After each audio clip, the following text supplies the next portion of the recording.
안녕하십니까. 한반도 안보전략연구원 본장 김한규입니다. 트럼프 당선인이 1월 22일 제47대 미국 대통령으로 취임함으로써 트럼프 2기 정부가 공식 출범하였습니다. 이에 따라 지금 세계는 초긴장 속에서 트럼프 움직임을 지켜보면서 대응책 마련에 분주하게 움직이고 있습니다. 미국 우선주 즉 아메리카 퍼스트와 미국을 다시 유리하게 마가 즉 메이크 아메리카 그레이트 어게인을 외춘 트럼프가 대선 과정에서 바이든 정부가 주도해온 국제 안보 경제 질서를 미국 이익을 최우선하는 방향으로 대대적으로 바꾸겠다고 공약해왔기 때문입니다. 따라서 오늘은 새로이 출범하는 트럼프 2기 정부 대내 정책 방향들을 살펴보고자 합니다. 트럼프는 30여 분간 진행된 대통령 취임사에서 대선 공약을 실천하기 위한 대내 정책 방향을 제시하였습니다. 트럼프는 제일 먼저 지금부터 미국의 황금 시대가 시작된다면서 임기 중 하루도 빠지지 않고 미국을 최우선시할 것임을 선언함으로써 1기 정부 당시보다 더 강하게 미국 우선주를 추진할 것임을 예고했습니다. 그리고 트럼프는 세계에서 본 적 없는 가장 강력한 군대를 건설할 것이며 우리의 힘은 모든 전쟁을 종식시킬 것이라고 하면서도 우리의 성공은 우리가 승리한 전투뿐 아니라 우리가 끝낸 전쟁, 아마도 가장 중요한 것은 우리가 시작하지 않은 전쟁에 의해서 평가받을 것이라며 나는 평화주구자이요 통합가가 될 것이라고 언급함으로써 힘을 통한 평화와 대외 군사 개입을 자제하는 선택적 개입주, 즉 신고립주 기조하에 우크라이나 이전, 가자전 등의 종전 협상을 추진해 나갈 것임을 분명히 하였습니다. 또한 트럼프는 우리가 다른 나라에 이용당하는 일이 없도록 할 것이며 우리의 주권을 되찾고 안전을 회복할 것이라고 강조함으로써 동맹국들의 안보 무임 승차를 결코 용인하지 않을 것임을 재차 확인했습니다. 그리고 트럼프는 미국이 지구상에서 가장 위대하고 가장 강력하고 가장 존경받는 국가로서의 정당한 지위를 되찾을 것임을 선언함으로써 미국의 패권 유지와 함께 이에 도전하는 중국, 러시아 등 그 어떤 국가에도 단호히 대응할 것임을 시사하였습니다. 또한 트럼프는 미국의 영토 확장 역사를 이야기하면서 멕시코만의 명칭을 미국만으로 바꾸고 중국이 운영하고 있는 파나마 운하 운영권을 다시 찾아오겠다고 밝힘으로써 중국 등 외세의 아메리카 대륙 진출을 차단하고 서방구에 대한 미국의 지배권을 확고히 하는 신몰로주를 추진해 나갈 것임을 강력히 시사하였습니다. 또한 트럼프는 통상 및 국내 정책과 관련해서도 미국 우선주를 확실히 추진해 나갈 것을 설명했습니다. 트럼프는 미국 노동자와 가족을 보호하기 위해 무역 시스템의 개편을 시작할 것이라면서 다른 나라를 부유하게 하기 위해 우리 국민에게 세금을 부과하는 대신 우리 국민을 부유하게 하기 위해 외국에 관세와 세금을 부과할 것이라고 선언하고 이를 위해 대외 수입청, 즉 우리 같은 관세청 같은 것이죠. 대외 수입청을 신설할 방침을 밝혔습니다. 이로써 대선 과정에서 공약한 모든 수입품에 10 내지 25% 보편관세 부과 등 고관세 정책을 흔들림없이 추진해 나갈 것임을 분명히 하였습니다. 이는 취임 다음 날인 1월 21일 트럼프가 오는 2월 1일부터 카나다와 멕시코에는 25%, 중국에는 10% 관세를 부과할 것이라고 선언한 데서 벌써 나타나고 있습니다. 이 밖에도 트럼프는 남북 국경에 대해 국가 비상사태 선포와 함께 국경에 군대 배치 및 불법 이민자 추방 등 강력한 불법 이민 차단책 발표, 국가 에너지 비상사태 선포를 통한 석유가스 등 시추 확대, 제조업 강국으로서의 부활을 위해 전기차 의무 구매 폐지 및 바이든 정부 친환경 산업 정책인 그린 뉴딜 정책을 종료 등을 선언하였습니다. 그리고 트럼프는 취임식을 마치자마자 미국 우선주 기조하에 46개의 행정 조치에 서명함으로써 바이든 주기를 본격 추진하기 시작했습니다.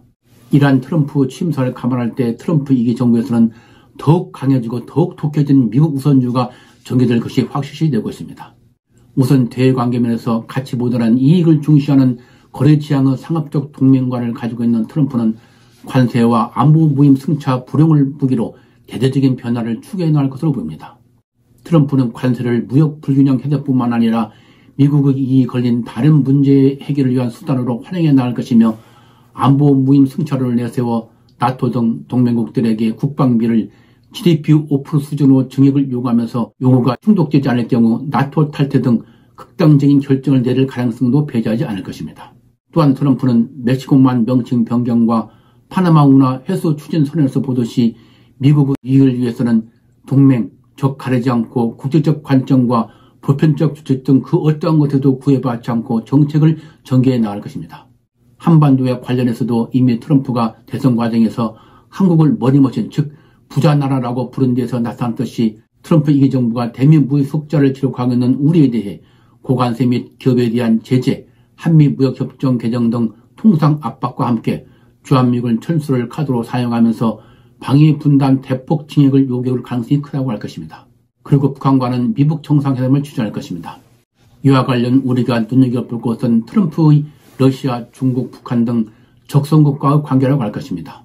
트럼프가 이들 국가들과 정상과의 개인적 친분을 내세운 정상 간談판을 통해 미국의 이익을 확보해 나가야 할 가능성이 크기 때문입니다. 우선 먼저 유념할 것은 트럼프가 미국의 패권에 도전하는 중국을 굴복시키는 것을 미국의 최대 이익이라고 생각하고 있다는 점입니다. 트럼프는 국무부, 국방부, 상무부 등 중국을 상대하는 핵심 부처의 대중 강경 인사들을 발탁했고 특히 중국을 직접 상대하는 최고 중요 부처인 국무부의 마르코 루비오 장관을 발탁하였고 그 마르코 루비오 장관은 1월 15일 인사청문회에서 중국을 억압, 거짓말, 속임수, 해킹, 도둑질을 통해 미국의 희생 속에서 글로벌 초강국의 지위에 올랐다고 비판하면서 중국을 가장 강력하고 위험한 적국이라고 평가하고 역사 흐름을 바꾸지 않으면 많은 것을 중국에 의존하는 세상이 살게 될 것이라고 지적, 중국을 변화시키는 것이 트럼프 2기 정부의 핵심 과제임을 명시하였습니다. 한편 대선 과정에서 김정은과 보르멘스를 과시한 트럼프는 대통령 취임 첫날인 1월 20일 북한을 핵 보유국이라고 부르면서 김정은은 국제무대 복귀를 원한다고 언급하는 등 김정은과 정상회담을 추진할 가능성을 내비추었습니다. 또한 트럼프는 1월 20일 기자들과 간담회에서 푸틴이 우크라이나전으로 큰 어려움에 빠져 있으며 러시아를 파괴하고 있다고 지적하면서 나는 푸틴과 잘 지냈으며 푸틴이 종전협상을 하기를 원한다. 푸틴은 종전협상을 해야 한다고 언급한 데이어 1월 20일 기자회견에서는 푸틴이 종전협상에 나오지 않으면 추가 제재를 할 수 있다고 경고하는 등 대선 과정에서 공언한 것처럼 우크라이나전 종전협상 성사를 위해 적극 나설 뜻을 시사했습니다. 이러한 점들을 감안할 때 트럼프가 중국의 도전을 분쇄하기 위한 전략으로 북한을 침략시키기 위해 핵보유를 인정하여 미북 정상회담을 개최한 물론 나아가 우크라이나전 종전협상을 매개로 한 역키신저 전략의 일환으로 미국, 러시아, 북한 3국 정상회담을 개최할 가능성을 배제할 수 없다고 하겠습니다. 이처럼 가치보다는 미국 이익을 최우선 순위에 두는 트럼프 미국 우선주의 정책은 뉴욕타임즈와 입소스 등 각종 여론조사에서 트럼프를 반대했던 사람마다 찬성을 한 등 80% 이상의 지지를 받고 있어 트럼프 2기 정부 임기 동안 더욱 탄력을 받을 것으로 전망됩니다. 이러한 트럼프 2기 정부에 대해 세계 각국은 국익 확보를 위해 트럼프와 접촉하기 위한 외교 활동을 적극 정지하고 있는 중입니다. CBS 방송 등 외신에 따르면 트럼프와 통화하기 위한 각국 정상들의 전화가 쇄도하고 있어 트럼프가 지칠 정도라고 합니다. 이와 같이 트럼프 2기 정부 출범을 맞아 세계는 적과 동맹의 구분이 없는 전대미답의 시대에 돌입하면서 각자 도생을 위해 전력을 다해 뛰고 있습니다. 그러나 국가 지도부 공백이 있는 우리로서는 트럼프와의 정상 간 소통 채널이 부족한 데다 트럼프가 국정 혼란에 빠진 우리에 대해 침묵을 지키고 있는 등 크게 관심을 두지 않고 있어 트럼프 2기 정부는 우리에게 더 큰 도전이 될 가능성이 크다고 하겠습니다. 따라서 하루빨리 혼란한 전국을 수습하고 정부와 기업이 합심하여 민간 합동의 대미 외교 활동과 함께 안보, 경제 모든 면을 감안하여 도전을 기회로 만들 수 있는 종합적이고 다원적인 대책을 마련해 나가는 데 지혜를 모아 나가야 할 것입니다. 오늘은 트럼프 2기 정부 출범을 맞이하여 트럼프 2기 정부 정책 방향에 대해서 살펴보았습니다. 향후 전개될 미국 및 국제 정세에 대한 이해에 도움이 됐으면 좋겠습니다. 시청해주셔서 감사합니다.